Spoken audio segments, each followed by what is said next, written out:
Mahal ka. Okay, ngayong araw ay meron tayong bagong tatalakay.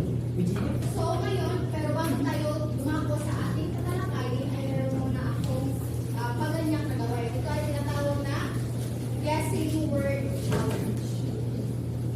So ang gagawin nyo ay hulaan nyo ang salita para makabuo kayo ng salita. So, ngayon, kung sino ang makakasagot ay bibigyan ko ng karagdagan puntos. So, itaas naman ang kamay. So, una, ano kaya ito?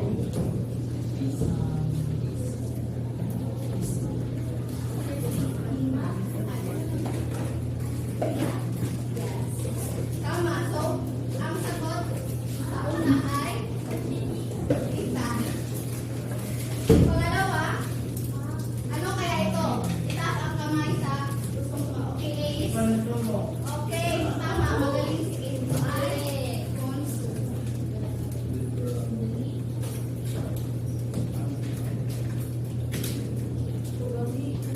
Panghuli, ano kaya ito? Iba naman. Ay, sorry, sir. Iba naman is. Info? Yes, tama. Okay, magaling.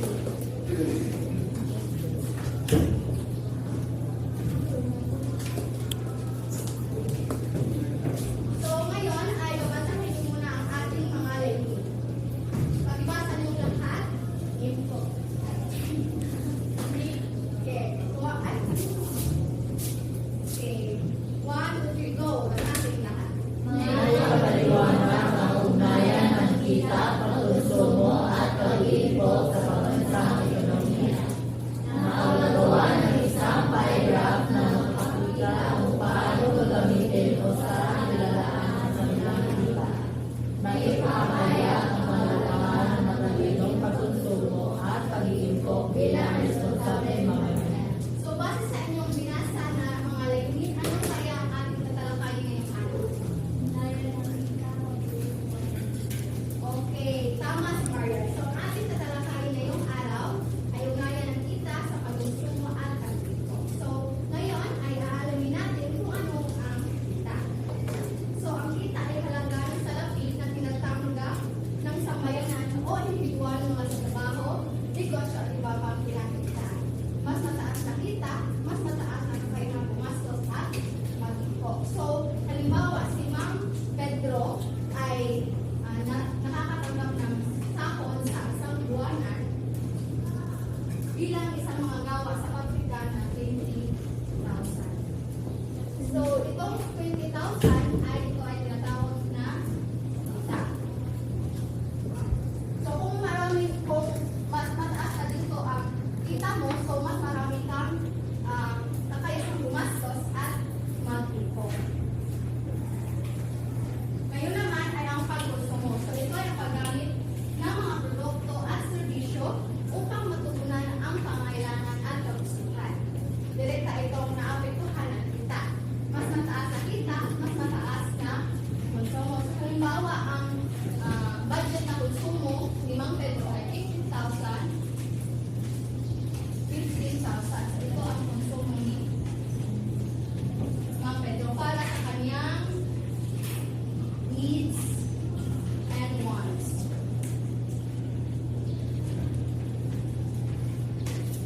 Ngayon naman ay ang pag-ipon. So, ang halaga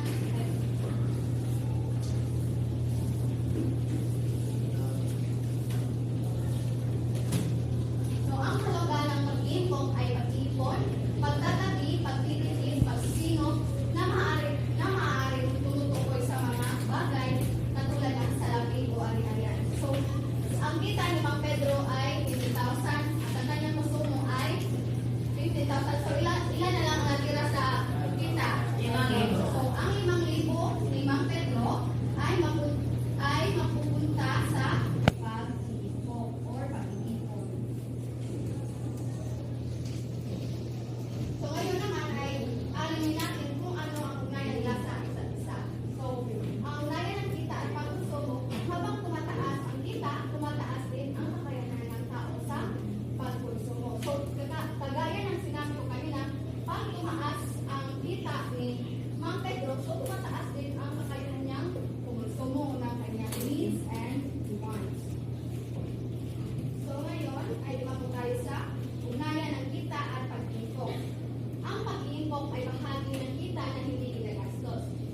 sabihin, kapag mayroon kang natira na kita, maaari mong ilaan ang bahagi ito para sa pag-iiko. Okay? Naintindihan ba? Okay, ngayon ay meron tayong gagawin. Ito ay pangkatang gawain. So, pangkatang gawain na naman. So, pumunta sa inyong last week na group, same group. So, pero bago yan, ay sasabihin ko muna ang inyong gagawin. So, kayo ay gagawa ng isang pie graph na magpapakita kung paano nyo gagamitin o saan ilalaan ang inyong pera o kita. Bibigyan nyo ito ng mga paliwanag. So, pag bilang ko ng 10 ay dapat nakapunta na kayo sa inyong grupo. Dito isa, dalawa, dalawa,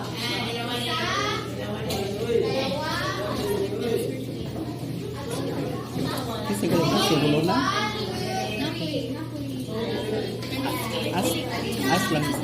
As lang ni mga asa ka. Ikaw bunga ka.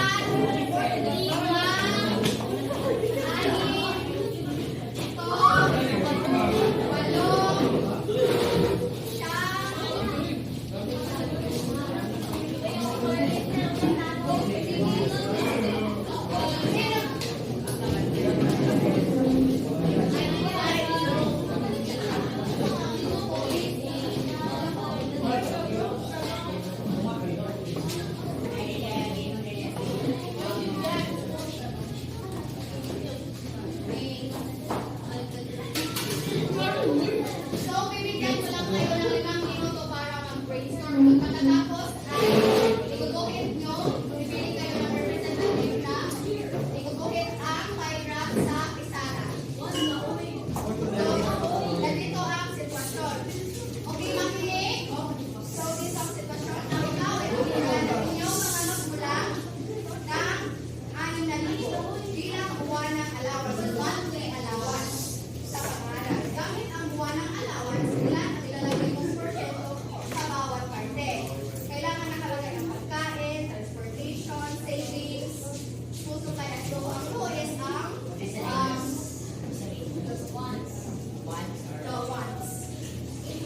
Ang wants. So, dapat makita sa graph nyo ang limang ito.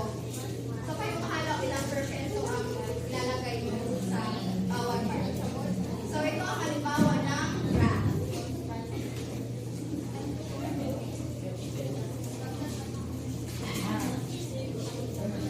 So, bibigyan ko lang kayo ng 5 minuto. Pagkatapos ay pwede na ito sa pizarra. Okay, ang oras ay magsisimula na. Ang brainstorming is 5 minutes, then ang pag-click is 10 minutes. Then after sa pag-click is may magpapaliwanag. Once.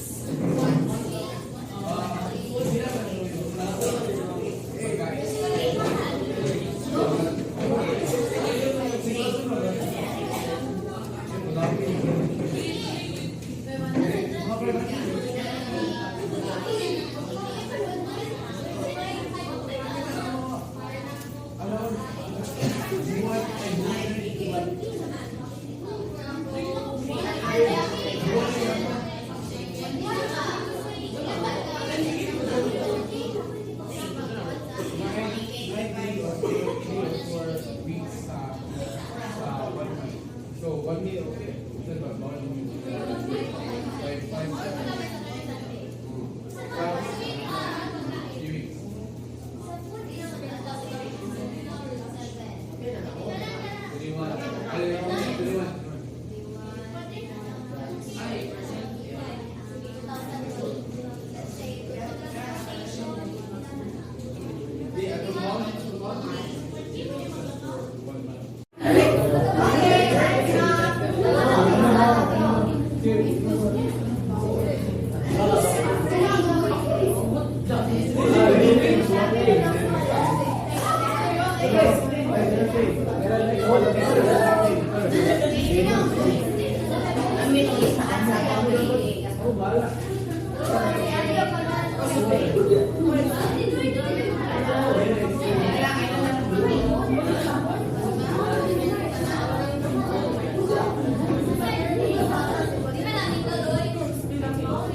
Depende sa kadang-ang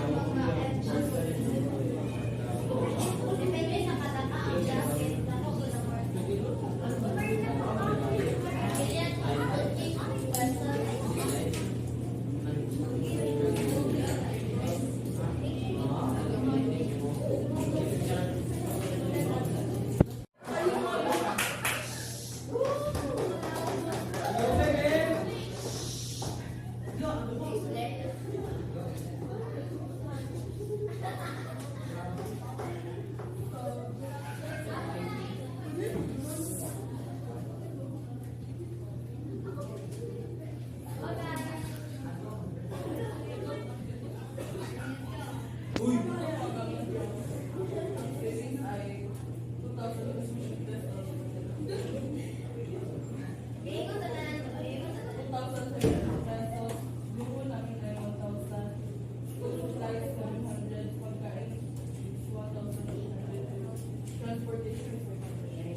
gobyerno, di ba? So, kapag bumibili lang ako, nakakatulong pa rin ako sa ating ekonomiya. Tapos yung nakukuha nilang tax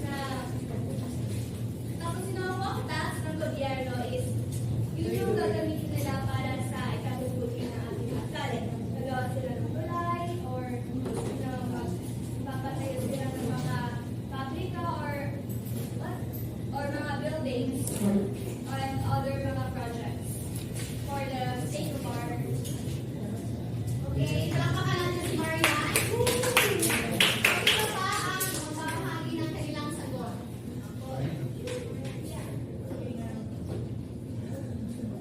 Okay, magtatawag ako.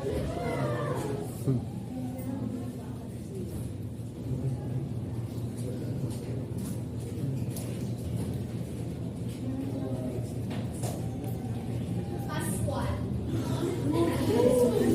Nandito ba si Pascual?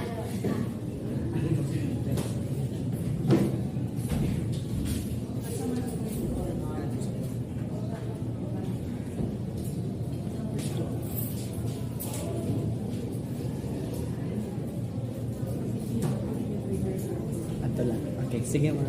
Thank you.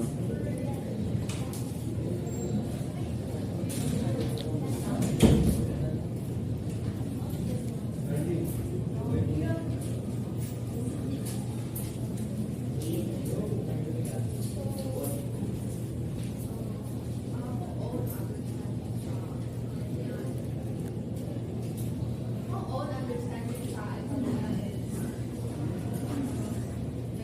like how to become like learning enough drives.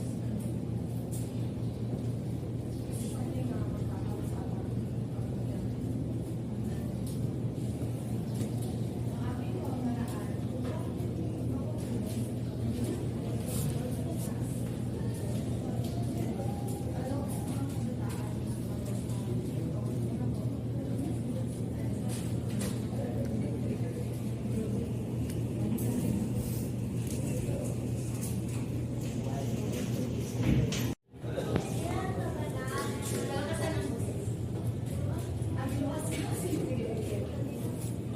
Bilang kabataan, makatulong ako sa ekonomiya sa pamagitan ng pag-iipon, gamitin ang pera sa pinamili ng mga bagay na kailangan ng mga lupo. Okay, palakpakan natin si Sophia. Okay, ngayon naman ay kumuha ng isang one-half crosswise. Okay.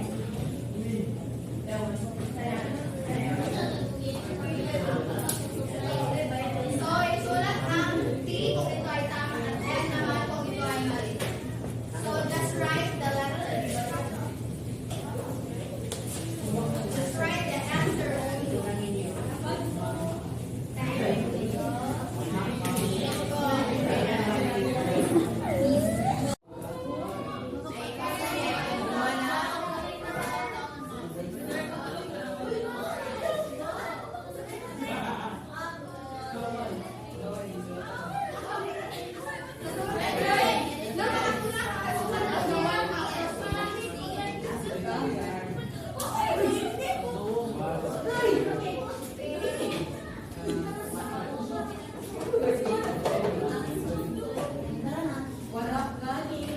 Jamaica. Jamaica.